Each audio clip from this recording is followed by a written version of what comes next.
Is the United States locked and loaded for a strike?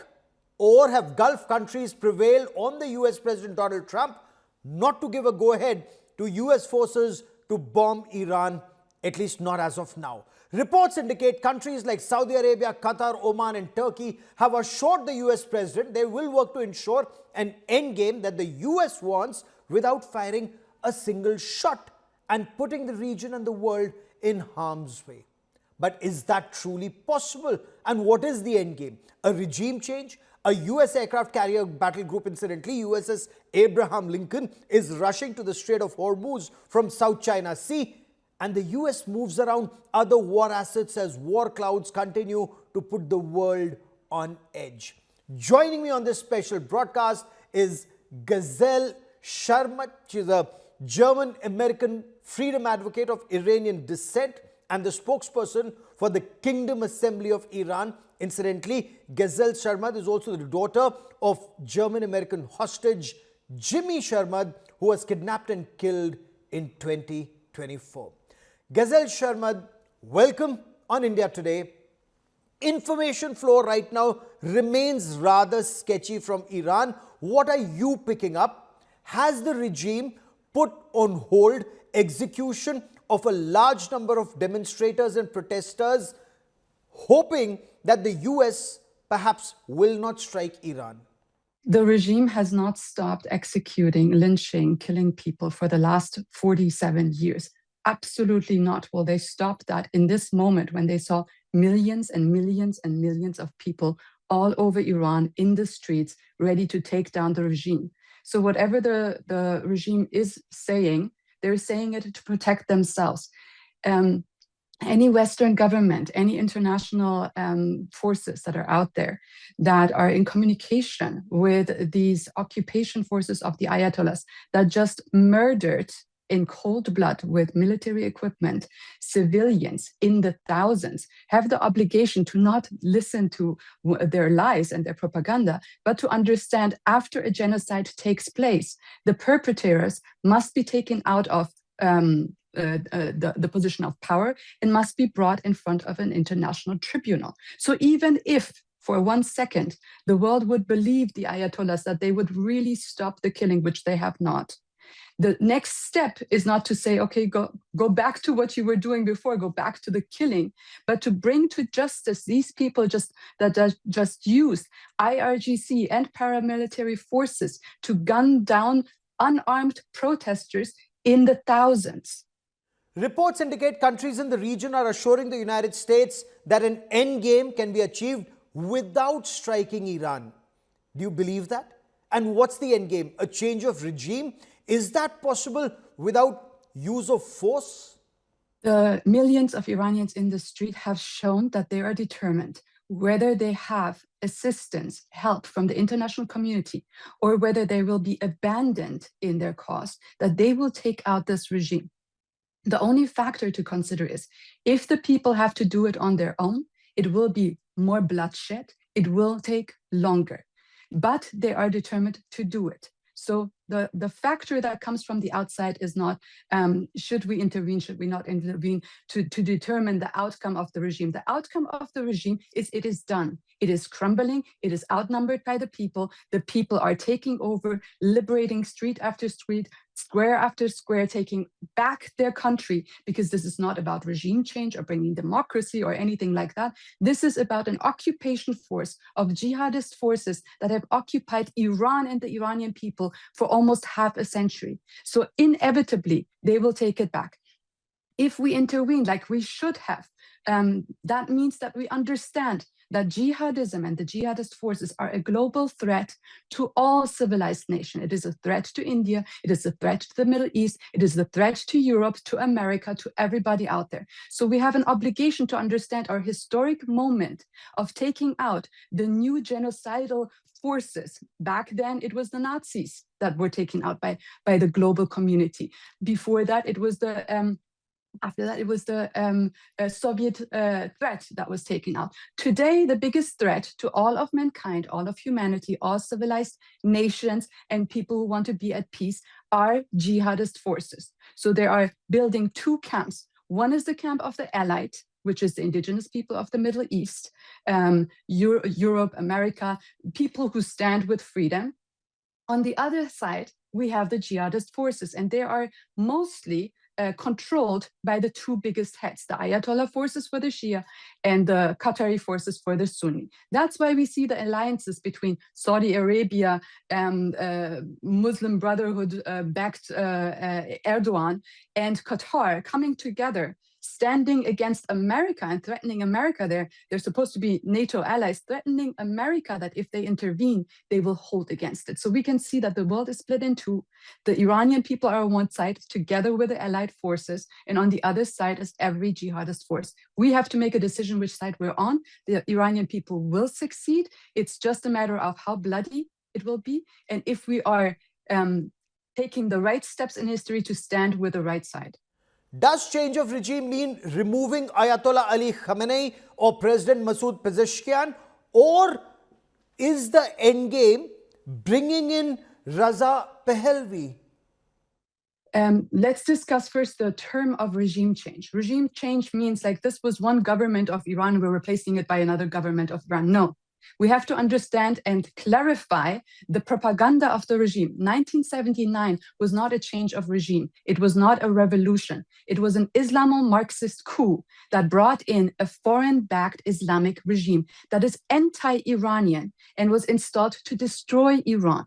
It killed Iranians, it took over our culture, it took over our language, it took over our faith, our religion, our ministries. It replaced the Iranian flag, it replaced the Iranian anthems. So the Ayatollahs were produced in the Islamic schools of Najaf in Iraq, were transferred to France and brought in on an Air France flight by the Carter administrations of this world to invade Iran and occupy it. So we're not talking about regime change. We're talking about the liberation of a nation from a foreign occupying murderous regime. You can compare that historically to France that was under foreign Nazi occupation, and the Allied forces helped the French people, the French Revolution, to liberate itself from the outside forces.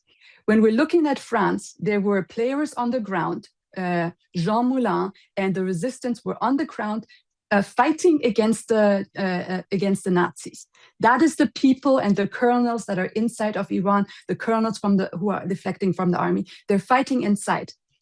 But at the same time, France had a leadership outside of France, which was in London, and that was Charles de Gaulle. Charles de Gaulle formed a coalition and was coordinating with the inside. So nobody is bringing in Reza Pahlavi, the crown prince of Iran, last year in Munich, last summer, formed a coalition, which I was there and everybody can look at it, that combined the entire Iranian opposition in exile into one unit under one leadership that works together from the outside with the forces on the ground. This is a cooperation between the inside and outside to liberate Iran. Once Iran is liberated and stabilized, then the Iranian people in elections, and that was agreed upon all of the factions of the opposition, will make their own decision of self-determination to determine what kind of governments, who should be governing, and all of that. That is in a second stage. This stage is about liberation. The second stage will be about self-determination of the Iranian people, nobody else. The Iranian people will decide. Gazelle Sharmahd, there have been reports that there were revolts even in the past. Is this one different, and if so, how? And can this revolution, as some put it, ensure a regime change? Because there are some reports that also seem to indicate that after so many days and weeks, it's now petering out. This is another point that we have to clarify. It was not that there was revolts in the past. The revolution is a continuum. So from the moment in 1979, when the Iranian people saw that their land was hijacked by Arab Islamist forces called the Ayatollahs, which are foreign to Iran, they started revolting against this occupation. year after year after year. In some years or in some decades, the revolts were so big that we could see them from the outside. That is like 2009, when millions and millions were inside of Tehran, or 1999, where the students were taking over all of the universities and revolting, or in 2017, 2019, 2022 till 2023, for an entire year, for 12 months, the people were holding down the streets. So we have to understand that this is not like another time. This is the continuation, with waves of revolts getting bigger and bigger and bigger. And through the use of citizen journalists, and everybody has now a camera on their iPhone and internet, we can see more of what is going on inside of Iran. This is the last stage of these revolts, of the revolution, because we saw the bazaar come in. The bazaar is the Iranian Wall Street. Wall Street is the last part of all of these parts of society that switches. So seeing the Wall Street of Iran on the streets right now, a complete shutdown of economy, seeing for a month before that, that the entire fleet of big rig trucks in Iran were on weeks and weeks of strikes, shows one thing: the entire economy is not in the hands of the regime anymore. It's in the hands of the people. They decide if they can completely shut down everything or not. So the power of the people, the power of the streets, the power of seeing all over in 100 cities at the same time, with coordination of the outside people being there, plus the trauma, the shell shock of losing thousands of their loved ones, shows that this will not stop. What do you expect? Like people being shot in the eyes, shot in the streets, and then going back and saying, okay, we're done now. It's inevitable that the regime will fall. But again, it is up to us to decide how much bloodshed we allow them to do on their way out. You know, there are some reports that indicate more than 20,000 people, or between 18 and 20,000 people, are in custody. A human rights organization in Norway compiled information they were able to gather to indicate about 3,400 or close to 3,400 people had been killed, and there are many who remain on death row. What have you been able to gather? And in your view, is a delay very damaging for the cause? Is the world dithering? Is there an opportunity that's actually being lost right now? Let me correct one more time the verbiage that we're using. Thousands of people are not being detained. They're being kidnapped. People are not on death row. Death row is a legal term in a legal state where you have a legal system, a judge, laws, justice, justice system, where you would have committed a crime and now are punished based on that crime with a death sentence. What the regime is doing, they have no laws. They have no justice. They have no president. They have no nothing. This is an occupation, one more time. They are lynching people. This is lynching. The international community has to understand that lynching of people by a genocidal occupying force that is shooting people on the streets, hanging people on the streets, is crimes against humanity. So the international community has a duty to intervene. As we said, European countries can start forming what we did to the Nazis back then, the Nuremberg trials. The UN was created to take down to bring to justice people like the Hitler regime and the fascist forces that had committed genocide. This is a genocidal scape. Like, nobody can ignore anymore what the regime is doing to these people. So we, outside of Iran, have an obligation to intervene, whether it's to stop the killing, whether it is to go in by force and stop the killing, to help the Iranian people, or to start the justice process by taking out from the highest commanders of the jihadist Ayatollah forces to every single judge, to every single person, to everything in this chain of commands that is lynching innocent people because they want their country back, because they want freedom, because they want to breathe. So this is based on international law, our duty to do that. Multiple eyewitnesses describe organized black-clad groups behaving like commandos who infiltrate alongside genuine protesters, and they are the ones who are targeting members of the regime or the security forces. How confident are you that activists are actually being able to get across their message, and those from the regime are not infiltrating into this, into the gathering that wants a change. There are many who say that the presence of a violent mob or an armed mob actually helps justify the regime's unprecedented and violent crackdown.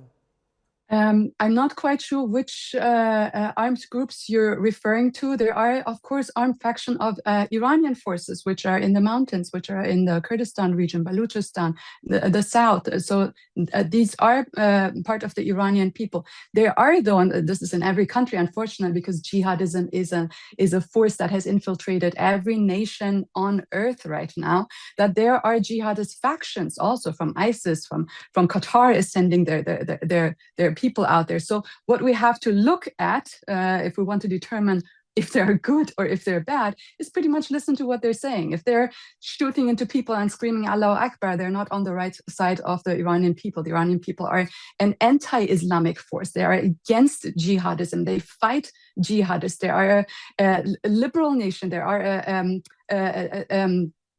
for human rights. If you look down of Iran's history, every empire, every kingdom, and everything that we had, like, we're known in history for Cyrus the Great, the founder of human rights. So the Iranian people are a people of a civilization.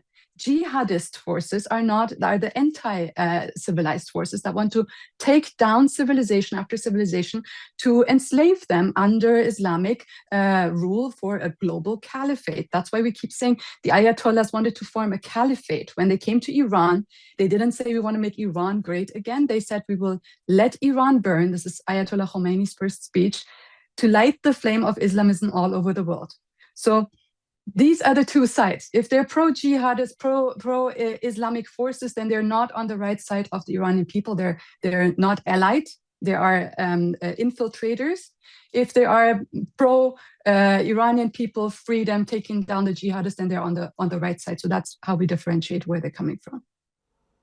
One of the Amnesty reports, the Amnesty International said security forces were using high-rises, religious places, mosques, and even police station to fire live ammunition into the crowds of protesters. And according to the report, they were taking headshots and chest shots. These people, the information that is coming in seems to indicate people speaking via voice notes shared by internet freedom activists. They corroborated this kind of an account.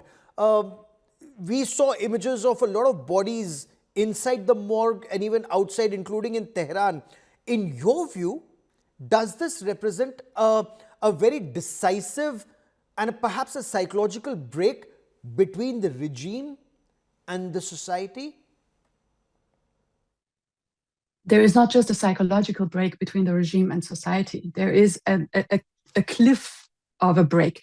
One more time, the regime is not Iranian. This is not an Iranian government. They are as anti-Iranian as they are anti-Israeli, as they're anti-American, as they're anti-any civilization. So there has never been a connection between the regime and the people. You can see the discourse now very clearly. And before we were saying they're killing the Iranian people, they're killing the Iranian people, it was dismissed. Now you can see machine guns being used to shoot into Iranians' faces, taking out their eyes, taking out blowing up their faces. So this is a pure war between two sides. One is an anti-Iranian side that wants to use Iran as a caliphate, take their soil, take their resources to benefit their own people. Who are the people of the Ayatollah regime?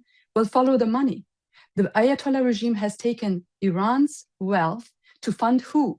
To fund Hamas in Gaza, Hezbollah in Lebanon, Hashd militias in Iraq, to fund the Houthis in Yemen. So you can see that the population of the Ayatollahs are outside of Iran, Arab Islamist jihadist forces.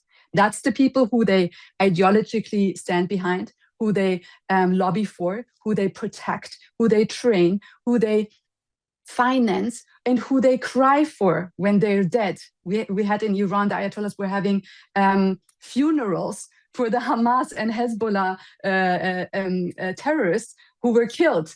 Do you think Iran will have a funeral for the millions and millions of Iranian children who are blinded, who are shot, who are raped? Or my father, who's an Iranian who lived in America, who was kidnapped and taken to Iran and murdered there. They're not pro-Iranian. So this cliff that you're saying is absolutely real, but it has been real for the last 47 years. Now it's evident to everybody that this is a war between jihadists and the Iranian people. And the Iranian people are on the winning side. They are outnumbering the jihadists. That's why the Ayatollahs have to bring in, and we have footage of that, Hezbollah forces, Hashd militia forces, the Arab Islamist forces to Iran to kill Iranians.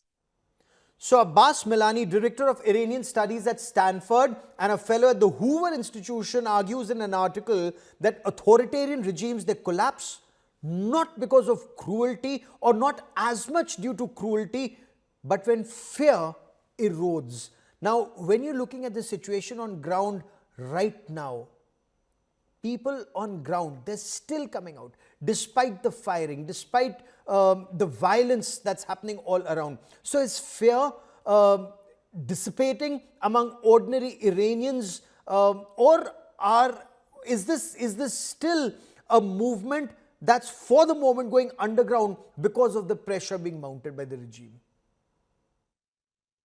I can only say whoever saw any footage of the Iranians in the streets can testify that courage and bravery was forged in the streets of Iran. You will see, and that is going back to 2022, 2023, women staring down the barrel of an IRGC gun and saying, you can shoot me, you can blind me, you can kill me, but I will not kneel before you. I will stand here and I will reclaim what's mine. These blinded and killed people from 2023, 2022 are back in the streets. What does it take for you to do it once and then go back out knowing that your brothers and sisters have been blinded and killed in masses and do it again? So these people are not crazy. It's not that they don't have fear. It's that they are brave. Bravery means understanding the threat and still doing the right thing. You can hear by the chants of the people how they said, we're not afraid, we're going back, we're fighting. One of the biggest chants, we're fighting, we will be killed, but we will reclaim Iran. So they see, as I keep repeating, the Ayatollah regime as an occupation of their land, and they want to take back what belongs to them. This is a liberation movement, and they're ready to take whatever it is taking from them, life, limb, their face, their eyes. We have these people, many of them are outside now, many of them are in Europe and America, and we're talking to them. I talk to the underground resistance inside of Iran when they're in the streets in these few weeks that we have witnessed, where there were millions in the streets. They came back home and they said, so-and-so was shot, we just buried them, we just did this and that, we're going back out. That kind of bravery, that kind of euphoria that you see in the people, that they know it will be bloody, but they will succeed. I haven't seen that for ages. This is the moment the world has waited for, because what the Iranian people are doing is not just liberating themselves, they're liberating this earth, this planet, our civilization, from the biggest threat to all of civilization, and we have to stand with them. So would you buy the argument that the regime right now, as some commentators say, is in panic? How do you interpret the current reports of people who've been killed, people who are in jail, people who are being bullied to sell out those who may have been with them? Does it indicate a short-term pressure that the regime is under, or does it indicate now it's moving towards a collapse? The regime is in absolute panic mode. Again, I don't know the expert that you're referencing for, but in this point is absolutely right. The regime is in panic mode. That's why the coalitions of the jihadist forces are forming. That's why you see Qatar, Saudi Arabia, which was previously anti-jihadist, and now they're joined the jihadists, and Erdogan's Turkey under the Muslim Brotherhood aligned party, forming an alliance against the civilized world, against America, against and they're supposed to be NATO allies, and they're standing there saying, if you shoot the Ayatollahs, which are jihadists, which are killing people, we will stand against you. So this is a panic mode that translates into not just mass shootings, mass killings inside, but lobby groups and pressure groups forming around the president of the United States to pressure him not to intervene or to try to threaten him not to intervene. That's why it's so important that the other side of history, the other side of the planet, which are civilized forces, nations who stand with democracy, nations who stand with human rights, with values, form also alliances and back the Iranian people. We need more people to come in front of the camera, and I mean world leaders, and speak directly to the Iranian people, back them and say, we see you, we see what is happening to you. We no longer talk to the oppressors. I see, unfortunately, media that is inviting the terrorists to come on TV, calling them president of Iran or president of this or foreign minister. We don't have foreign ministers. We don't have presidents. There's no elections in Iran since 1979. Who are you talking about? There is an occupation of terrorists that are mowing down people, and you bring them on air to discuss what? Jihadists lie. Jihadists panic. Jihadists try to sell their grandmother to survive. That is the lobby groups that are right now around the president and trying to scare him and to bring him away from doing the right move of history, which is standing with the Iranian people, backing them with everything we have, diplomatic forces, speaking to them, military interventions. Every single tool must be used right now to stand with these people. And the enemy is not going to sit back and relax. They're panicking, they're killing, they're bringing in any jihadist force to kill Iranians, to threaten with lynching of Iranians. So the Iranian people have every right to those, if somebody sees this in Iran, every right to defend life with all they have. That is their right to do. And if any kind of lynching should start, they can defend themselves with everything that they have. This is protection of life, which is sacred and protected under international law. And we have to intervene. If the regime even signals that they want to go into that part, the international community has to immediately intervene and go there. Let me give you another perspective. There are those who say that there is absolutely no sign of fragmentation within the ruling elite, within those who are very loyal to Ayatollah Ali Khamenei, whether it's the ruling elite or the security forces.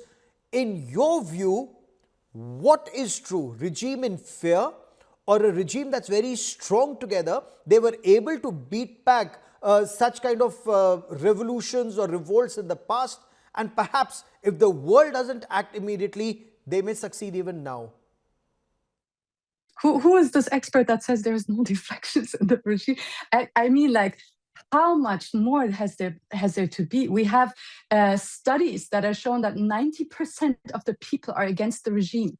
We have seen Ayatollah Khamenei on his Twitter account putting up a propaganda video that is made with AI. Like he's bringing, I think on one of your shows I saw it playing in the background. This propaganda thing of like bringing a few thousands of their remnants of their supporters together and then inflating it using AI technology to say, yeah, we have strike support. If you have to go to martial law and mowing down people with machine guns to try to survive another week or another day or another maybe year. I mean, what are these experts talking about? There is no deflection. Millions are in the streets. We saw 20 to 40 mosques being on fire. We saw besieged bases being on fire. We saw the people going up in the beginning and saying, don't be afraid, we're all together. Now we saw footage of the people standing in front of IRGC bases and telling the IRGC people, don't be afraid of us. If you lay down your weapons, no harm will come to you. So this is massive deflection away from the regime. The regime is completely crumbled inside of Iran. And we have seen before the massive protest started, generals from the Iranian army, generals from the Artesh, coming out, and this is heroic, in video after video, speaking to Khamenei directly and saying, we're not taking orders from you. You're an occupation force. We're declaring our alliance with the Iranian people and Crown Prince Reza Pahlavi outside, who's the transitional leader. This is like direct army personnel inside of Iran declaring war on the Ayatollahs from Iranian soil. So these experts must have been blind in the last month leading up to this revolution right now, not seeing what is happening inside of Iran. No, the regime is at its last breath and crumbling. That's why they have to do genocidal attempts. That's what the Nazis had to do in the last year, a killing machine out there to take out masses. And we saw what happened to the Nazi regime. The same thing will happen to the Ayatollah regime. So it's time for our experts to switch sides and come on to terms with reality. They're done. Gazelle, I want your thoughts on Wali Nasr, a very prominent expert on Iran. The dean, he was dean of Johns Hopkins School of Advanced International Studies. He fears that there is a very dark tunnel that lies ahead. He argues currently there is no organized political movement in Iran that can perhaps lead the protests coherently. Right now, it's public outpouring. In your view, is there somebody who can assert authority, perhaps day after tomorrow, who can take over security, who can ensure governance? Again, your experts that you're quoting might have just been blind and deaf for the last month and years. There is, first of all, on the outside, as we explained, the revolution has leadership in the inside and leadership in the outside. Just like we had in France, we had the Jean Moulins on the inside fighting the Nazis with the French resistance. That is the colonels of the army, the underground resistance inside of Iran that are fighting on the ground against the Ayatollahs. And then they have the counterpart outside of France, which was Charles de Gaulle, who was backed by Churchill, who was backed by America, and was leading the resistance and the liberation from London. So there is an interplay between inside and outside. What we saw from the Crown Prince Reza Pahlavi was the Prince of Iran. He formed the biggest coalition, the most diverse coalition of Iranian exiled opposition forces last summer in Munich. So you can see a conference per invitation with hundreds and hundreds of opposition figures coming in. At least 100 representatives spoke on stage. I was one of them representing the people, the underground movement inside of Iran. So every ethnic group was represented. Every faith was represented. Every socioeconomic layer was represented. Every province in Iran was represented. This is the biggest coalition that formed in Iranian history, coming together under one leadership and under shared principles, the integrity of Iran as a nation, the separation of faith and of religion and state, and the promise and basis that once Iran is liberated, it will be the will of the people through elections to determine their future government, whether that's a constitutional monarchy or a republic or whatever the people of Iran decides is going to be up to the people in Iran once they're liberated. So I have not seen anything more organized than that. So I don't know what your this expert is trying to refer to. We have exactly the best opportunity in history, with the opposition outside forming, a transitional government in place, the people inside forming, the people taking over the streets, the Artesh, the Iranian army, not the IRGC, which is the Islamic Revolutionary Guards, which are with Ayatollahs, but the army of Iran deflecting when they are armed and saying, we're pledging allegiance to the Iranian people, not the Ayatollahs, and to the leadership outside of Iran. So this is already in place. This is already taking shape. The expert is right that it can look very dark.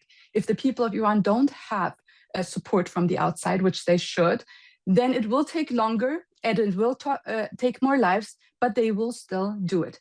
If we have full support, this can be done within days. That means President Trump, Prime Minister Netanyahu, and other forces can come in, and within I don't want to put a time frame on it, but very short time, with precision strikes against the military and the paramilitary forces of the regime, which are the IRGC and the Basij, take out the army that is killing Iranians, and then give the opportunity to the Artesh, communicating with the Artesh, communicating with the transitional government outside, to facilitate this transition very smoothly and very fastly, and having a new leadership in Iran that will stabilize not just Iran, but the entire region and the entire planet. We know how stable Iran was before 1979, being the biggest ally of America in the Middle East.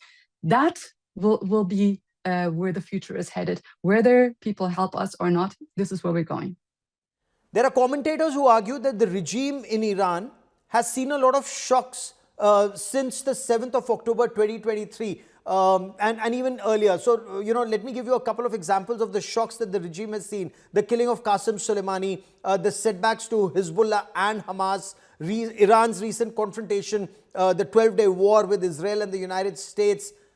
Has that weakened the regime? How significant is the regional and, as some argue, psychological unraveling compared to the domestic distress that's driving today's unrest in Iran? There is no difference between the domestic grievances and the regional grievances. Once you understand that this is not Iran, but this is a foreign jihadist occupation, you understand that they have their tentacles all over the region. So everything that they're doing outside through their proxy armies, which is Hezbollah, Hamas, the Houthis, the Hashd militias, before with the Assad regime and so on, everything that's happening outside to people outside in the region, to the Lebanese Phoenicians, to the Syrian Kurds, to the Israelis, the Jews, and every other indigenous people in the region. The same thing is what they have been doing to the Iranian peoples inside of Iran. The only difference is that outside of Iran, it was seen as foreign intervention. Inside of Iran, because the regime put this propaganda into the Western media that they are an Iranian regime and not a foreign occupation, it was seen as domestic issues. Don't look there. This is just internal politics. It's absolutely not. It's part of the terror that the Islamists have been waging on the entire Middle East for the last 1,400 years. Every indigenous people in the Middle East know about the Arab Islamization. Every indigenous people know the occupying forces of the Middle East are the Arab Islamists, whether they called al-Nusra, HTS, the Taliban, Al-Qaeda, ISIS, the Ayatollahs, Hamas, Houthis, Muslim Brotherhood. It doesn't matter. These are just different packages of the same jihadist forces that are taking over nation after nation. So we don't need to differentiate between the killings and the occupation and the destruction outside of Iran versus inside of Iran. This is both related. That is why the alliances have formed between the Israeli people, the Jewish people, and the Iranian people. It's not just since ancient history that our people have been working together, but also currently there is a clear understanding that we're both fighting the Iranian people, the Jewish people, the Syrian people. I'm talking about the true people of those nations are fighting against jihadists in different packages with different outfits, with different names that continuously rebrand themselves. Nobody who understands that would, for example, call al-Jolani, the leader of Al-Qaeda in Syria, so the al-Nusra HTS front.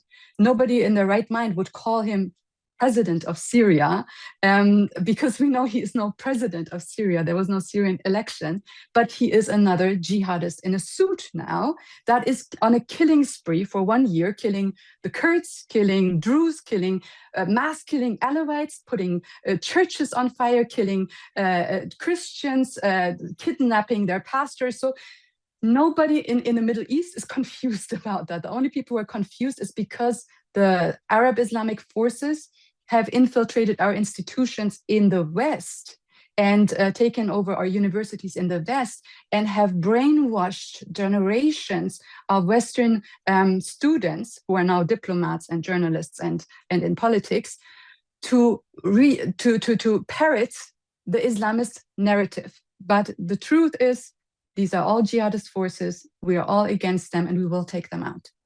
What's the response in your view on ground to US President Donald Trump saying take over institutions, write the names of those who are a part of this system.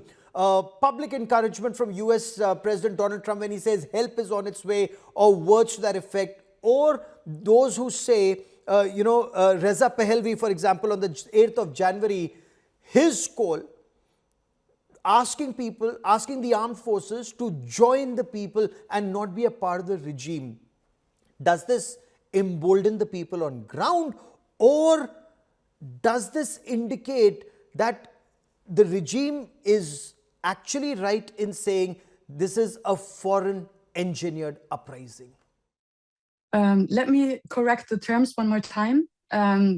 Foreign intervention is a term by the regime that wants to say anybody who helps the Iranian people, who stands against the genocide of the regime against the people, is a foreign actor intervening in domestic politics. That is not what the people of Iran are screaming for. They're not screaming for foreign intervention or anybody outside bringing in something foreign. The people of Iran have been rising year after year after year after year, decade after decade, to reclaim what is theirs. Their country is under Islamic occupation. What they are screaming for, so they were already in the streets, what they were screaming for is for the international community, which Donald Trump is part of, which the Western world is part of, which the transitional leadership under Raza Pahlavi is part of, which Israel is part of, to come and help them reclaim what is yours, to come and help them liberate. Nobody said when the French were occupied by the Nazis that the Allied forces, this is a foreign intervention. The French were liberating themselves against a genocidal Nazi regime that was taking over France. So they were screaming to the world, please help us, we're being occupied. There was a slaughtering machine by the Nazis called the gas chambers. We have the same slaughtering machine by the Ayatollahs called the lynching system, or executions, which are not executions, it's just lynching of people. And now there is a genocide by them, gunning down people, and we have thousands and thousands of people dead inside of Iran. So no, we're not talking foreign intervention, we're talking the duty of an international community to come in. Did the calls by Donald Trump resonate inside of Iran? Absolutely. The calls by the Crown Prince did, the calls by Donald Trump did, the calls, by the way, of several Kurdish groups that were calling on the people inside to rise for Iran. Okay, again, this is all for Iran to liberate itself, resonated with the people. So there are many, many actors outside and around that are allies of the Iranian people. And of course, it will help them. But when we just speak and it is not followed up by action, that is a betrayal not just of the Iranian people, but also of America and of moral standing and of our values as societies. When we promise intervention, when we promise help, we have to deliver. And I think we will see these promises being fulfilled in very close future. I understand that it is not as easy as people understand. Like, you can't say like we will help and then flights are going in. We have to think about the regional issues. We have to think about the retaliation by the regime on Israel and so forth. So everything has to be in place to make sure that this intervention, this call for Iranian peoples for help to liberate themselves is being responded to in the best way that we can do it from the outside. So any delay costs tremendous amounts of lives. So we are under time pressure, but help will come, and it will be how do we say it? Bloody. Unfortunately, anybody who thinks that jihadists will just lay down their weapons and go away has not paid attention to what is going on in the last decades in the Middle East. But it will be less bloodshed the sooner America and the allies are responding to the calls of Iranians. So there is an information blackout, we are told, even inside Iran. It's only the information that the state wants people to know. That's the only information they're getting, and protesters don't know who to believe, what to listen to, what actually determines what will happen to the protesters in future. Now, is it economic collapse? Is it the executions? Is it something far more unpredictable that's happening in Iran right now? I think you meant when will the protests return or continue? Well, in many cities, it's martial law right now, so you can't come into the streets. That does not mean that people forget that their brother or their sister just lost an eye, just lost a limb, that their mother just has been killed, that they can't find their bodies. This kind of shell shock, so to say, of seeing your brothers and sisters being murdered, it is not going to be less of a reason to go to the streets. So if before you would say, oh, economic this and this and this and that was the reason that millions came to the streets, imagine what it is now. Imagine the fire in the hearts of these people. I am one example. My father was an American kidnapped by the Ayatollahs in 2020, taken through several borders to Iran, inside of Iran, held hostage and tortured for years, and then murdered. I gave up my life for that. I gave up my profession for that. I completely changed my entire life. Because of me, millions and millions of allies formed. So this is just one person being killed. Now imagine that times 12,000, that times 20,000. So the Iranian people, if they had any reason before to take down this regime, that reason is millionfold.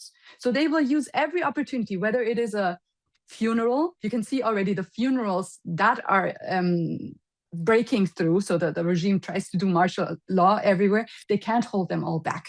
So there is funerals erupting here and there.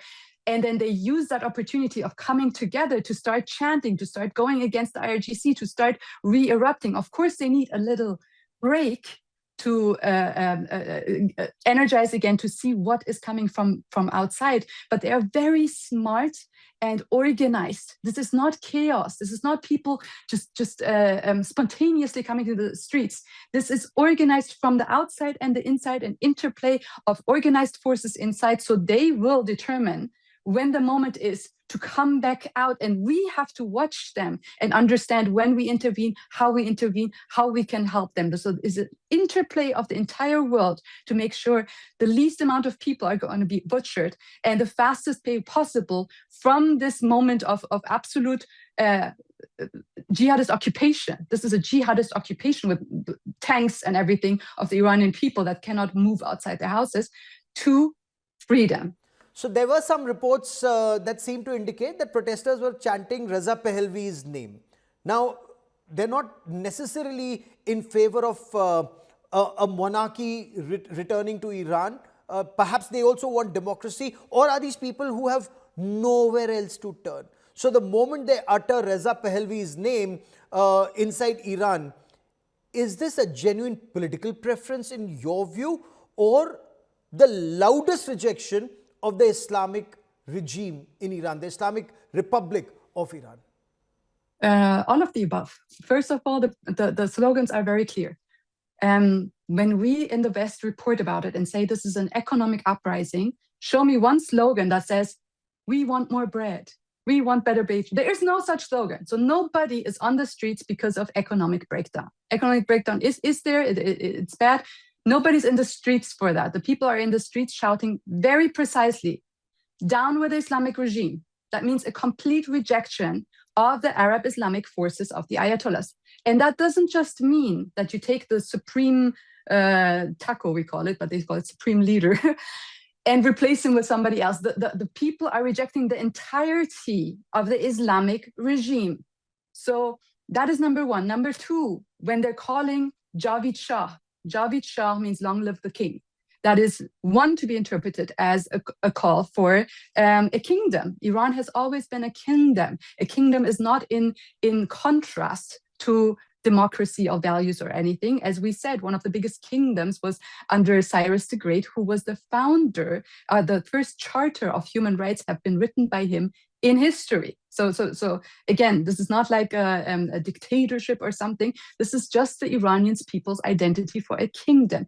Javid Shah also goes back to the last government of Iran before it was hijacked under a coup by the Arab Islamist forces. It was under the dynasty of the Pahlavis, and Javid Shah was set in the Iranian army in ceremonies. So it is not just nostalgia, but saying we don't want anything that happened after 1979 is not Iranian, and we want to go back to being Iranian, not going back in history and like whatever. It is a future call, it is a future Iran, but with the values before Arab Islamic occupation. Are there many monarchists in Iran? Absolutely. Absolutely, there are. Nobody can deny that anymore. Are they all calling on the Crown Prince Reza Pahlavi because they want monarchy? Not necessarily. We will see that after the elections. Every single person has one vote. But what they're calling for in Reza Pahlavi, whether they call him a king, a prince, or just Mr. Pahlavi, or whatever they're calling him, doesn't matter. The Crown Prince of Iran has currently the role of transitional leader. So anybody, whether it's somebody who wants a republic or a monarchy or this or that, is calling on him to lead the transition to freedom.